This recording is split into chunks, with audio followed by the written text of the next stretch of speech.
এই হলো deadline communications private limited. আপনারা দেখছেন এক্সপ্রেস নিউজ, খবর নেয়, খবর দেয়।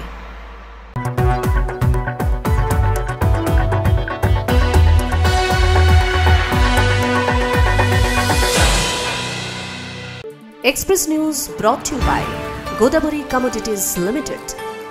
নমস্কার, এক্সপ্রেস নিউজের তরফ থেকে আপনাদের সকলকে জানাই সুপ্রভাত। আমি মৌপ্রিয়া, শুরু করছি আজকের এক্সপ্রেস নিউজ।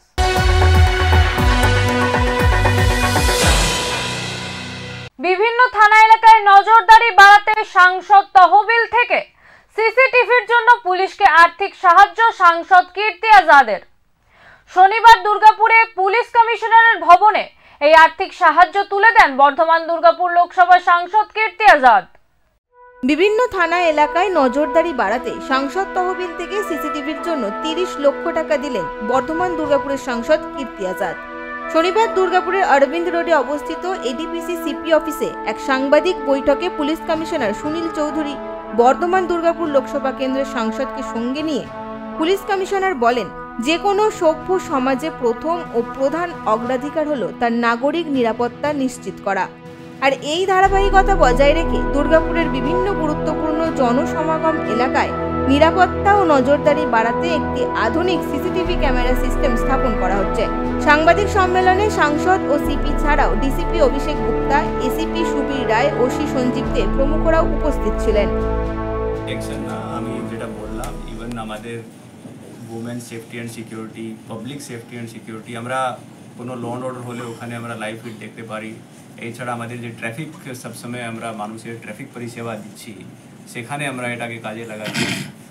ক্রাইম প্রিভেনশন তো অনেক হয়েছে, মানে আমরা সিসিটিভি দেখে অনেক ক্রিমিনালকে ধরেছি, মাল রিকভারি করেছি। সেটা ইভেন আপনারা দেখেছেন, আমরা সিসিটিভি লাস্ট যখন প্রেস ব্রিফও করলাম, অনেকবার সিসিটিভি ফুটেজ রিলিজও করেছি। তো ডেফিনেটলি এটা আমাদেরকে খুব ভালো লাগে। দুর্গাপুর থেকে রণ ঘোষের রিপোর্ট, এক্সপ্রেস নিউজ। মন্দির নগরী নদিয়া, এখানে বহু প্রাচীন মন্দিরের অবস্থান। বীরনগরের মা উলাইচণ্ডী দেবীর মন্দিরটি বাকি প্রাচীন মন্দিরগুলির মধ্যে অন্যতম। বীরনগরে প্রায় 300 বছরেরও বেশি সময় ধরে পূজিতা হন মা উলাচণ্ডী দেবী। কথিত আছে, বাণিজ্য যাত্রায় বেরিয়ে শ্রীমন্ত্র সওদাগর বিপদ থেকে পরিত্রাণ পাওয়ার জন্য নদীর তীরে বাণিজ্য তরী ফেরান, আর সেখানে নেমে উলাইচণ্ডী মায়ের পূজা করেন। তারপর থেকেই এই গ্রামেরও নাম হয় উলাগ্রাম। জানা যায়, উলাইচণ্ডী দেবীর পূজা পদ্ধতি বৌদ্ধ তন্ত্র মতে হয়ে থাকে। আমাদের এই পুজো শুরু হয়েছে আনুমানিক 2-1 বছর অধিক হতে পারে, হিসাব 370-75 বছর মতো। তখন এখান দিয়ে ভাগীরথী মানে গঙ্গা বইতেন। ওই রকমই এক সময়ে একদিনে শ্রীমন্ত সদাগর বাণিজ্য করতে যাচ্ছিলেন নৌকা নিয়ে, তার মাঝি মাল্লা নিয়ে। এইবার মানে প্রবাদে আছে যে এইখানে তখন সেদিন প্রচণ্ড ঝড় জলের মধ্যে উনি আটকা পড়ে যান। তো যথারীতি নৌকাতেই শুয়ে আছেন, এমন সময় তিনি দেখছেন যে এক লাল পেরে শাড়ি পরা দেবী মূর্তি ওনাকে আদেশ করছেন যে আমাকে এখানে পুজোর ব্যবস্থা করতে।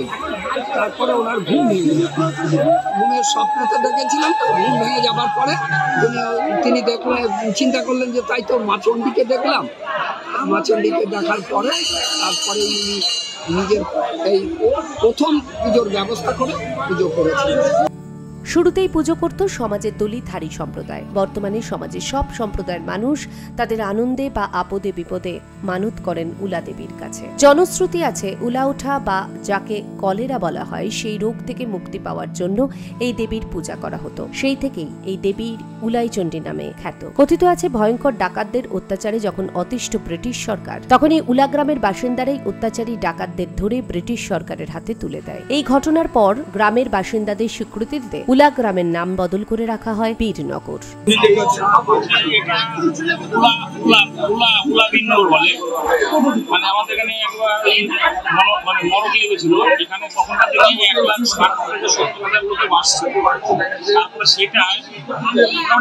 চলে এসেছিল, অনেক কোনো লোক ছিল না, এবং জমিদার বাড়ি সব ছিল।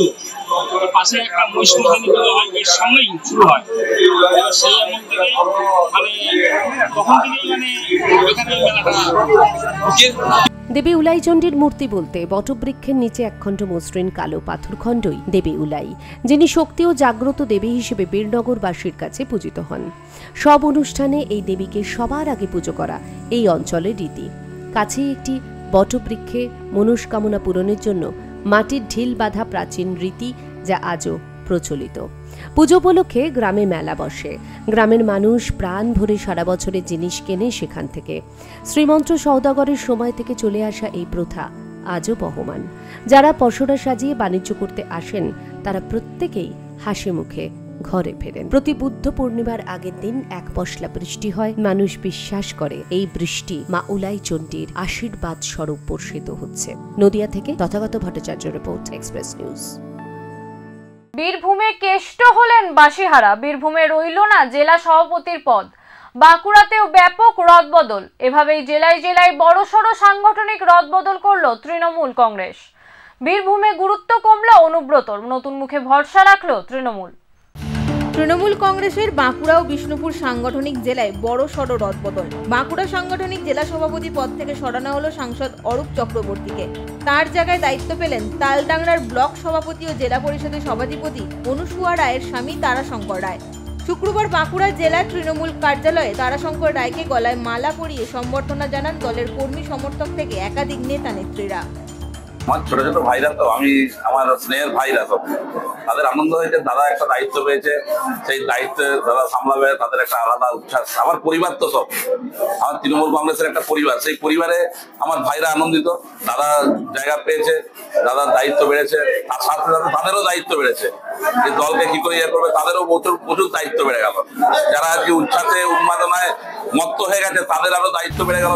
অন্যদিকে পশ্চিম বর্ধমান জেলা সভাপতি পদে কোনো পরিবর্তন করলেন না তৃণমূল কংগ্রেসের সুপ্রিমো মমতা বন্দ্যোপাধ্যায়।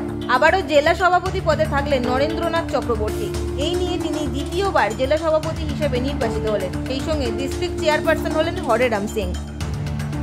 অপরদিকে বীরভূমে তৃণমূলের জেলা সভাপতি রইলেন না অনুব্রত মণ্ডল। শুধু তাই নয়, ওই জেলায় জেলা সভাপতি পদই আর রাখল না শাসক দল। জেলায় দলের সংগঠন দেখভাল করবে দলনেত্রী মমতা বন্দ্যোপাধ্যায়ের তৈরি করে দেওয়া কোর কমিটি। দলের অভ্যন্তরে এই সিদ্ধান্তকে নতুন অধ্যায়ের সূচনা বলে মনে করছেন জেলার বহু কর্মী সমর্থকরা। তবে তৃণমূলের এহেন সিদ্ধান্ত স্পষ্ট করেছে লক্ষ্য একটাই, 26-এর নির্বাচন। Bureau report, express news. Express নিউজে নিয়ে নেব একটি ছোট্ট বিজ্ঞাপন বিরতি। ফিরে আসছি বিরতির পর।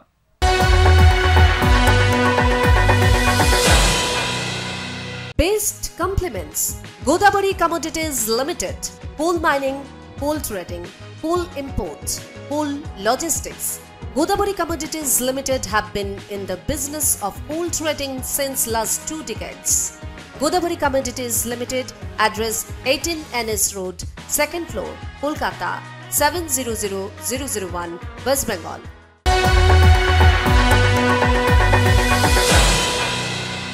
ফিরে এলাম বিরতির পর। আপনারা দেখছেন এক্সপ্রেস নিউজ।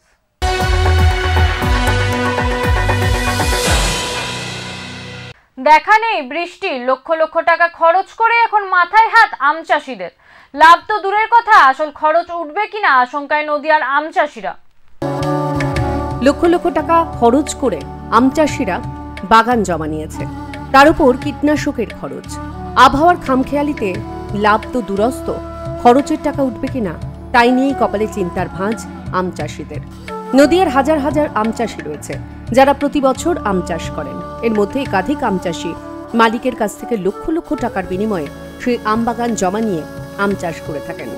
আম গাছের মুকুল আসার আগে থেকেই শুরু হয় খরচ। বিভিন্ন কীটনাশক স্প্রে করতে হয় গাছের মুকুল আসার জন্য। এরপর মুকুল আসলে গাছে মধু লাগা থেকে শুরু করে বিভিন্ন পোকার হাত থেকে বাঁচতে বিভিন্ন ওষুধের ব্যবহার করা হয়। এইসব ওষুধের মূল্য বর্তমানে আকাশ ছোঁয়া। এরপর গাছে আমের গুটি আসলে সেই গুটি ধরে রাখাটাও একটা নতুন চ্যালেঞ্জ আম চাষিদের কাছে। নতুন নামি দামি বিভিন্ন ব্র্যান্ডের ওষুধ প্রয়োগ করতে হয়, কিন্তু তার মধ্যে যদি বৃষ্টি না হয় সেই আমের গুটি টিকিয়ে রাখা কঠিন হয়ে দাঁড়ায়। আবহাওয়া যদি ঠিক থাকে তাহলে কম ওষুধেও ভালো ফলন হয়, কিন্তু আবহাওয়া যদি বিপরীতমুখী হয় সেক্ষেত্রে বিভিন্ন ওষুধ প্রয়োগ করেও সঠিক উপকার পাওয়া যায় না। বর্তমানে সেই সমস্যাতেই ভুগছে আম চাষিরা। চৈত মাসেও ঠান্ডা পড়ছে, শীত রাত্রিরে ঠান্ডা পড়ছে, শীত করছে, এইটাতে সব থেকে বেশি আম চাষে ক্ষতি করছে। বৃষ্টির প্রয়োজন, কিন্তু আম চাষে বৃষ্টি না হলেও ততটা ক্ষতি হয় না, কিন্তু সব থেকে বেশি ক্ষতি হয় চৈত মাসে যদি ঠান্ডা পড়ে। বিভিন্ন কীটনাশক ব্যবহার করেও আমের গুটি টেকানো যাচ্ছে না। তার কারণ সঠিক সময় বৃষ্টির দেখা নেই। বৃষ্টি হলে একদিকে যেমন বিভিন্ন রোগ থেকে মুক্তি পাওয়া যায়, অন্যদিকে আমের গুটিও তাড়াতাড়ি বড় হয়। তাই চাষিরা আশঙ্কা প্রকাশ করছেন, এবছর যে আবহাওয়া, তাতে করে লাভ তো দূরের কথা, আসল টাকাটা তুলে আনাই মুশকিল হয়ে যাবে। প্রতিদিন আম গাছ থেকে প্রচুর পরিমাণে আমের গুটি কেটে মাটিতে পড়ে যাচ্ছে। তারা চাইছেন অবিলম্বে যাতে কিছুটা হলেও বৃষ্টি হয়, না হলে এবার প্রচুর ক্ষতির মুখে পড়তে হবে তাদের। এবছরে ফলনটা বেশি হওয়ার কথা ছিল, স্বাভাবিকভাবে দামটাও একটু কম হতো, কিন্তু এবছরে ওয়েদারটা কিভাবে কি হলো বুঝতে পারলাম না ঠিক, যার জন্য মুকুলটাও এলো।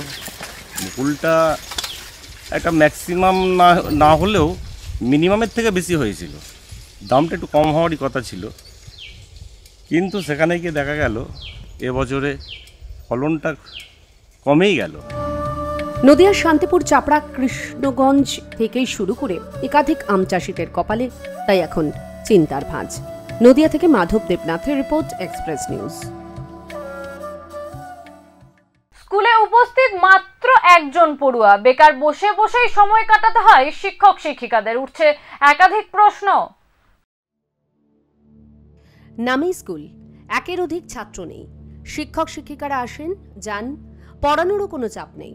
বহাল তবিয়তে কাটছে তাদের দিন। চাপ যেহেতু নেই, তাই সময় মতো স্কুলে আসারও কোনো দায়বদ্ধতা নেই, এমনই অভিযোগ স্থানীয় বাসিন্দাদের। অভিযোগ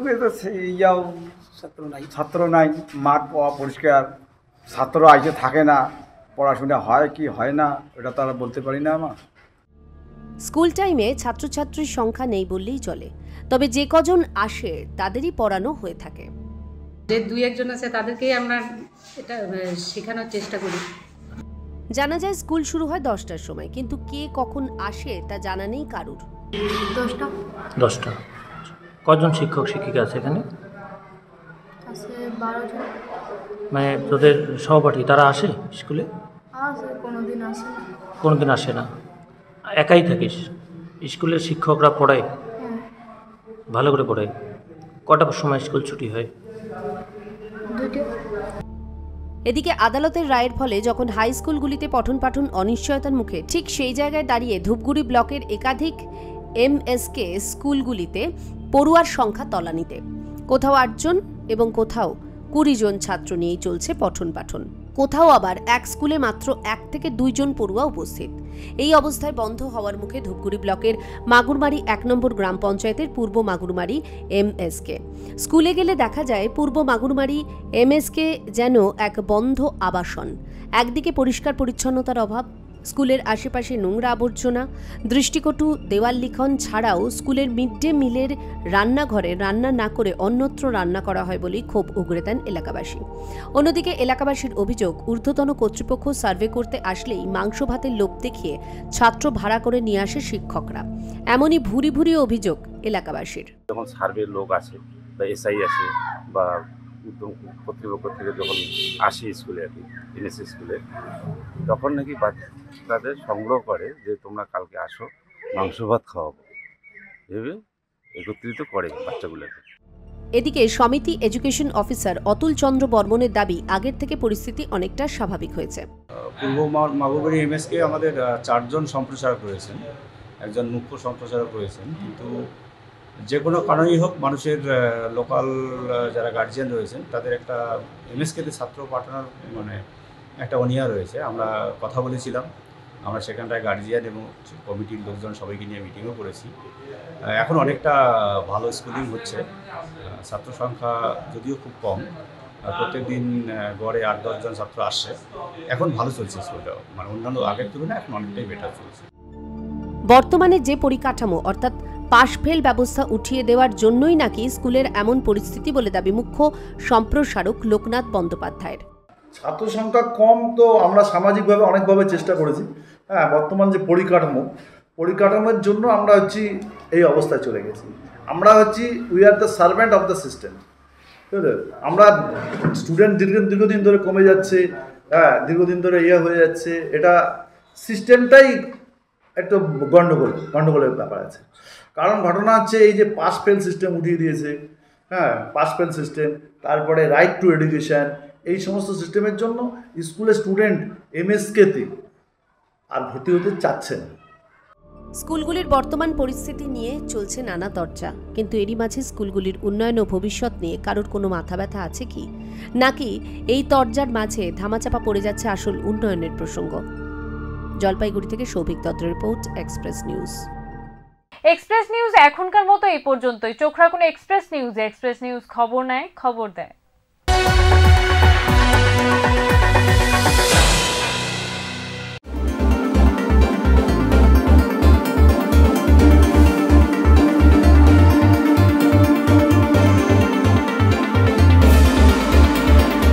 বছরে পদার্পণ করল, আর 1 বছর হলো সে রজত জয়ন্তী। নিউজ হচ্ছে সামাজিক ব্যবস্থাকে তুলে তুলতে হবে। নিউজ হচ্ছে সরকার যদি মানুষের কাজ না করে, ক্ষমতাসীন লোকরা যদি মানুষের না করে, সেগুলো তুলে ধরে। আমি তার শুভকামনা করি আগামী দিনে যারা দর্শক আছে আরও বেশি উপলব্ধি করবে।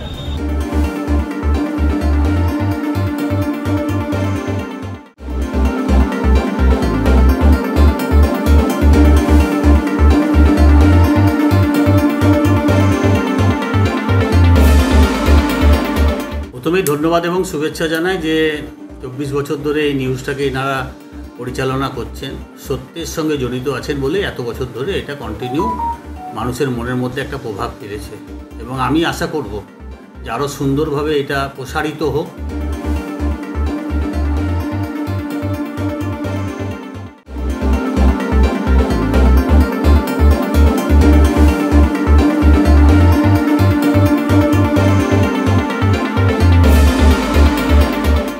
এক্সপ্রেস নিউজের 24 বছরে পদার্পণ করেছে। আমি এক্সপ্রেস নিউজের সমস্ত পরিবারের সদস্যকে জানাই আমার আন্তরিক প্রীতি এবং শুভেচ্ছা। তারা আরও ভালোভাবে কাজ করুক, এটাই আশা করি সকলের কাছে।